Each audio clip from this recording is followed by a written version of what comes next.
Hey everyone, Margie Walden here with Peace of Mind, and I'm excited to be here with you for our very first firearms training video, which is going to cover firearms safety. But before I begin, I want to retouch on something that in the intro video I spoke on, and that is going to be the very important mental health issue, and that was suicide awareness. So remember to do that pulse check on yourself and your loved ones, right? Because we are all certainly vulnerable to suicidal thoughts. With regards to firearm safety, you want to make sure that if you are having those suicidal thoughts, that you're going to go ahead and get your firearms out of your reach until you get yourself feeling better and right. And what does that look like? That just simply means entrusting them with a friend, taking them, somebody that has the proper means to store them out of the reach of unauthorized persons, or getting yourself, if you don't already have one, a gun lock, and then maybe locking the gun up, right? And providing that key to somebody that you trust. May have a gun safe, and you give them the key to the gun safe, or you simply give them the safe with the gun, and if that's an option too. So it's going to just vary, but making sure that you don't have access to it. The same goes for any kind of prescription narcotics, anything that could be tempting. That way, if those suicidal thoughts become actions, that it's just not accessible to you until you start feeling better. Before I begin any of my training, I always like to start off with a prayer, and I just simply say, thank you, God, for blessing us with this day and allowing us this opportunity to train. We ask that you bless us with the necessary skills and abilities that are required to protect ourselves and our loved ones if the need should ever arise, but we pray that it never does. In your holy name we pray. Amen. So when it comes to firearm safety, it's safety first and safety always, right? I don't want you to fear guns. I want you to respect them. Of course, unless you're at the wrong end of the barrel, then you need to fear them. But I want you to respect guns. And guns don't get constipated and suddenly need to take a shoot, right? It requires a shooter. Unlike the media would like you to believe, guns are not bad. Guns in the wrong hands of bad people could end badly, but guns by themselves alone are not bad. Like any other sport, there's some inherent risk with regards to shooting, right? The more riskier the sport, the more dangerous and the more inherent risk associated with that. So I recently took a defensive shooting class with the USCCA, and Rob Pincus taught us that with regards to shooting or any kind of firearms drills, the benefits from that must significantly outweigh the risks. And so always apply that when you're doing some kind of training. Certainly challenge anything if somebody's putting you at risk or something doesn't seem right, because safety resides here, right, with all of us. And so there's a lot of great instructors out there, but there are some instructors that, I mean, in the civilian sector, it takes 3 days to become a firearms instructor. So you could be in the hands of some really solid instructors, and you could be at the mercy of somebody that has no idea what they're doing, and they're putting you at risk of safety. So the things we're going to talk about today, make sure that they're applying some of those principles, and if they are not, then question it and either get your money back, walk away, right? Stay safe though. And don't wait till it's one of those, oh, I kind of thought, or I shoulda, coulda, woulda. So always question and challenge things if they don't make sense to you, or if it seems unsafe. Two main reasons for firearms mishaps are going to be ignorance and carelessness. Ignorance is simply you just don't know any better, but after watching this video today, you're going to be sitting postured pretty well that you should know better. As long as you apply everything you're going to learn. And then there's carelessness. That's simply you knew better, but you chose not to. Really, that comes along with either you just didn't care, you didn't give a crap, or you're complacent, right? You got complacent. And the people that become most complacent with firearms are going to be your firearms instructors. They're going to be law enforcement, your military, your hunters, right? People that are more in contact with guns. So they're going to be more complacent because they're around them more often, right? Sometimes your competition shooters and people that are just always around guns. Never handle any firearms when you're under the influence of drugs, alcohol, mind-altering narcotics, prescription narcotics, anything that would impair your judgment. For me, that's simply a shot of NyQuil, right? Sometimes some of those sinus meds put me sideways, so I just simply won't handle my guns when I'm under the influence of any kind of stuff like that. You're going to want to clear guns every time you come in contact with a gun, whether it's dry firing, shooting, out at the gun store, anywhere you come in contact with a gun, you're always going to want to clear it. And ideally, you want to use a two-person concept. And clearing a gun simply is just a fancy way of ensuring that the gun is unloaded, that there's no source of ammunition or no ammunition in the gun. We're not going to go over specifically how to do that. That's going to be a separate video. But we will talk about that more in depth. Keep guns out of the reach of unauthorized persons and minors. So who's an unauthorized person? That's going to vary from household to household.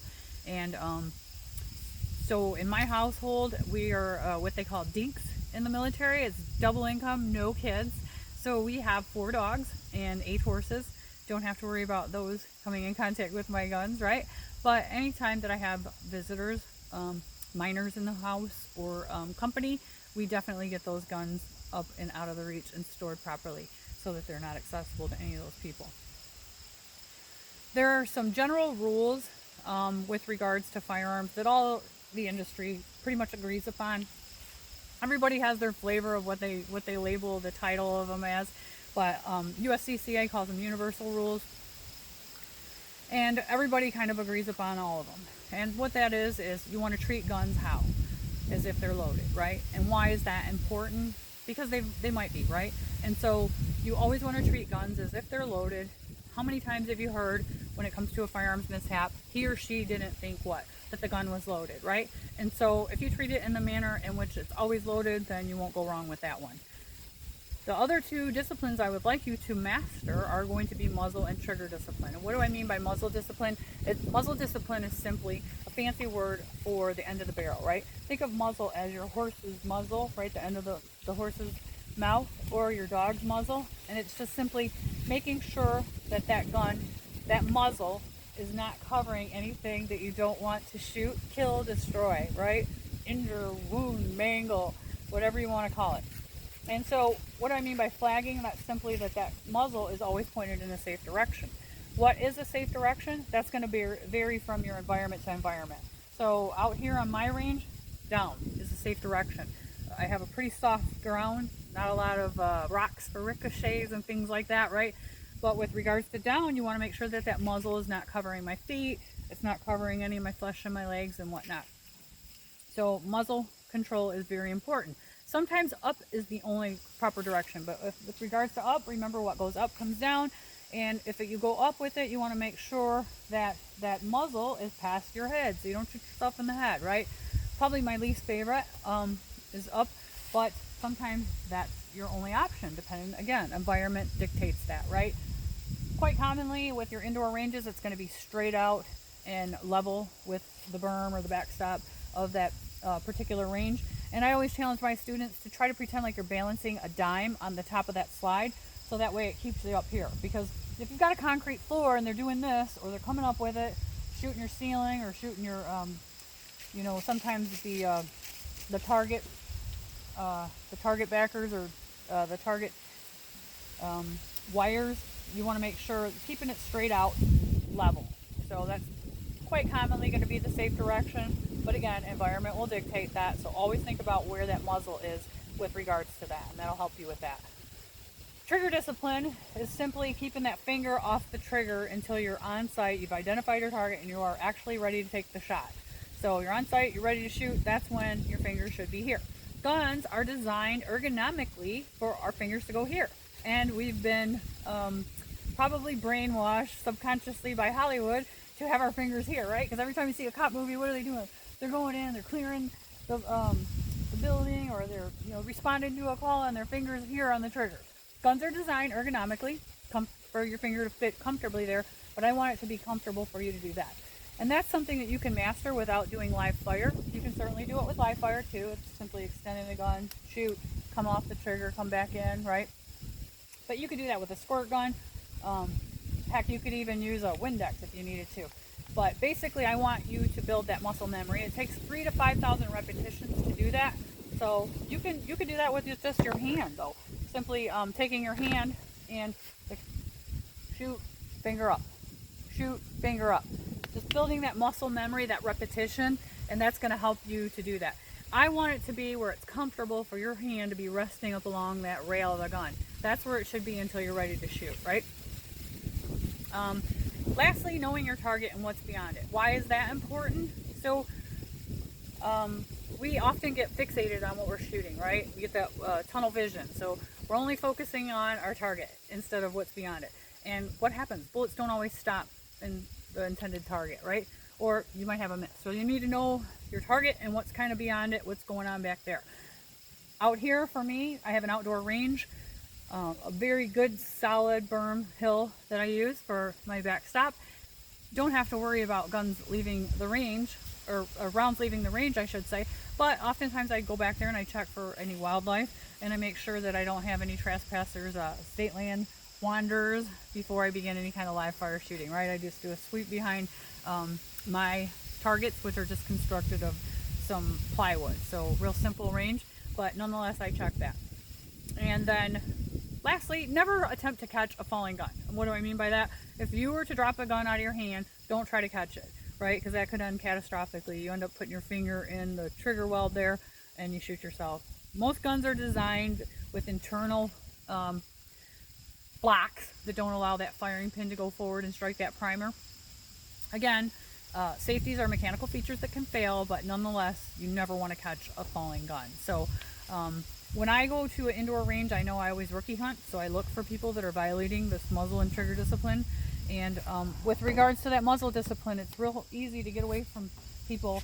As soon as you start introducing live fire, I don't know, people just lose their mind. It all goes out the window with regards to trigger and muzzle discipline. But I always challenge my students, work around the gun. Instead of twisting the gun sideways when you're trying to get your mag out, you should be able to know where these features are without looking at your gun, right? And then the other thing is, if you have to lock that slide back, that's when I see people struggling the most. They'll kind of put that gun sideways. And where's that barrel? It's certainly not downrange. It's pointing this way, right? Or this way. Bad juju. So you want to make sure that you work around the gun. You step, you move. The gun doesn't move, right? So kind of dancing around the gun there, right? Any kind of hazards that are going to be associated with firearms are going to be lead. You're going to be coming in contact with lead contaminants because rounds are made of lead. And so what do I mean by that? Especially more so with indoor ranges, but you're going to want to wash your hands with some cool water instead of warm water, because warm water allows for absorption into the pores. Pregnant or nursing women, you want to make sure that you have doctor's clearance before you attempt to go to any kind of shooting, indoor ranges especially. And you want to remove any kind of clothing when you get home so that you're not getting that lead potentially contaminants anywhere. Wash your clothes.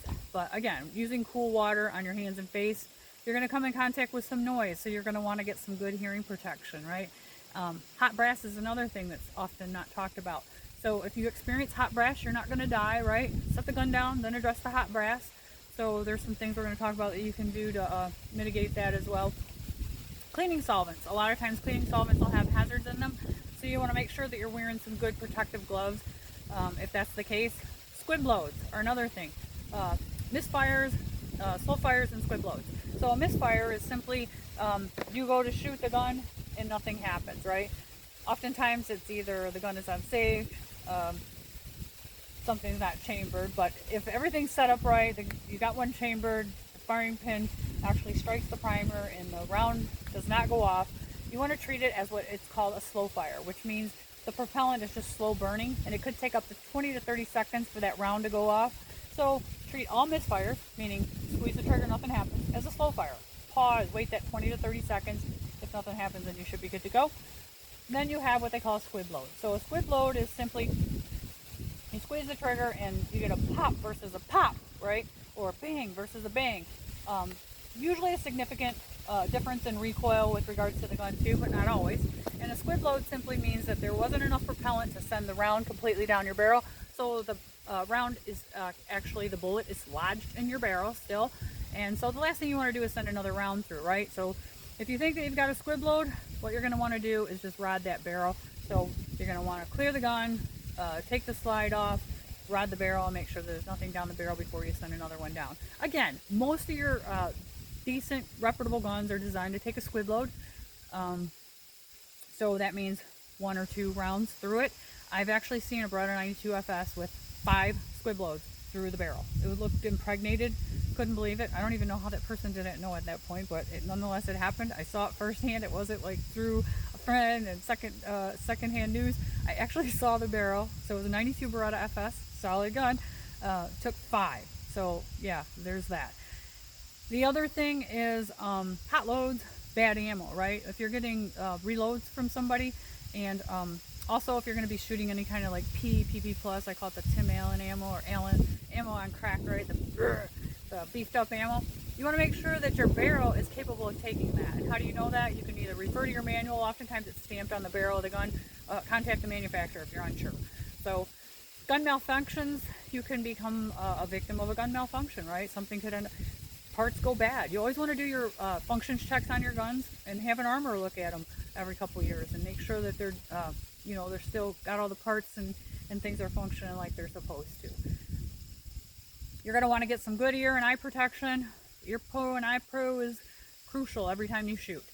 You're going to want a hat. A hat's really good, helps deflect some of that brass when you're out there shooting, especially if you're out shooting next to each other and you're not in some of these bays that have your individual lanes that are reinforced.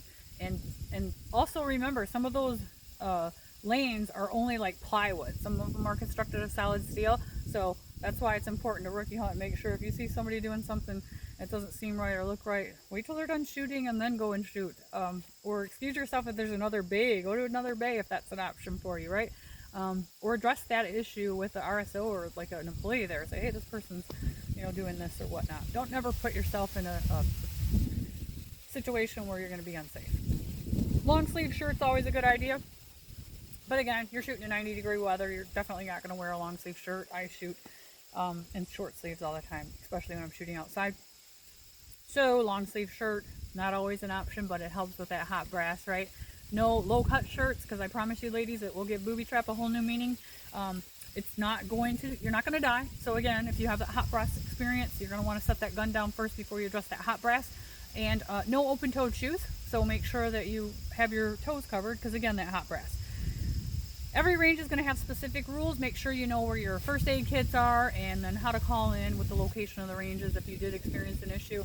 And again, how you call that in is going to be very important, right? There's been a shooting is not what you're going to want to say, versus you're going to want to say something to the effect that there's been an accident involving a training or a firearm, right? A training accident involving a firearm.